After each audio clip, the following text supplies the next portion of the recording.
Akizungumza na waandishi wa habari mjini Iringa, mwananchi huyo Bwana Mpambe Mnyambeyu aliambatana na shangazi yake Bi Esther Mnyambeyu kwa lengo la kuthibitisha kufikia tamati kwa mgogoro huo. Amesema, naitwa Mpambe Thomas Kayeye Mnyambeyu.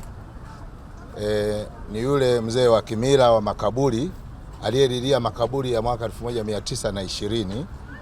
Nashukuru sana baada ya kuipata serikali, yani kupata haki niliyoipata mimi ni haki mbili.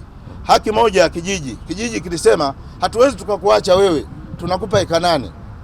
Kwa hiyo nilipokea eka 8, lazima niwe mkweli. Halafu kupitia Heri James, mkuu wa mkoa, tarehe 28 mwezi wa 4 alikuja kwenye ziara akaamuru nipewe makaburi, na makaburi hayo nifanye shughuli zote pamoja ikiwa na kuzika katika eneo hilo, kwa ajili ya jinsi ambavyo waliotangulia walituambia tuzikwe hapo. Sisi wengine ambayo tupo ukoo sio mkubwa sana, umeona. Kwa bahati nzuri tulizaliwa watoto wa kike ni wengi, wametawanyika mikoa mbalimbali, kwa hiyo watoto wa kiume sio wengi. Kwa hiyo sisi tulioambiwa turudi hapo. Sasa nasema nini, kwa ajili gani? Na shauri serikali kuwa ichunguze, sio mgogoro tu wangu, wa kwangu unaeleweka, na nimejipambanua barua 125 kwenye ofisi za serikali. Kila wataka kwenda ofisi ya serikali kuanzia kijiji mpaka waziri mkuu wataziona. Vyombo vya habari vimepaza sauti, viongozi mbalimbali wameniambia mimi mzalendo, lakini wasiishie tu kusema mimi mzalendo kwa maneno. Nataka niombe kwa Mheshimiwa Rais wa Jamhuri ya Muungano wa Tanzania Samia Hassan Suluhu Hassan.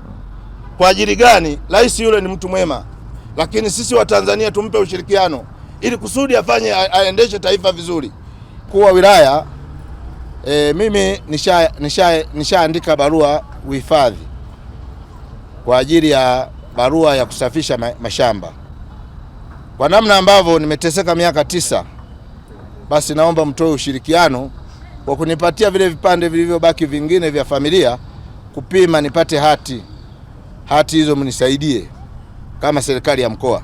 Waandishi wa habari, Mungu awabariki sana na Mungu atawalipa. Kwa ajili gani? Jambo hili limesambaa dunia nzima, wameona kwamba ni jinsi gani makaburi, na makaburi hayo mimi nimepewa. Mwekezaji amekubali kutoa yale makaburi eka 1. Naridhika kwa sababu makaburi, sisi Wahehe, makaburi ndio heshima yetu. Unaponipa mimi milioni 1 au milioni 10 siwezi kuipokea. Ukinipa kaburi naipokea kwa sababu ndio niliachiwa mila hiyo na ndio wajibu wangu. Kwa upande wake Bi Esther Mnyambeyu ameeleza kuwa mwanzoni walisikitishwa na kitendo cha mwekezaji kupewa hadi eneo la makaburi walipozikwa wanandugu na wapendwa wao, lakini baada ya mwekezaji kukubali kuachia eneo hilo la makaburi, na wao wamekubali kuhitimisha mgogoro huo. Mimi nawashukuru alichosema huyu mtoto, na serikali na ishukuru, wakae vizuri, waelewane. Ninyi mmelizika kama ndugu? Kulisika bado, ila bado tunasikitika kidogo kule kunyang'anya yale makaburi kusema ya kwao. Mimi nawashukuru tu alichosema huyu mtoto, na shukuru na nyinyi watu wa serikali na washukuru. Sindonga nzolofu hasisi basi.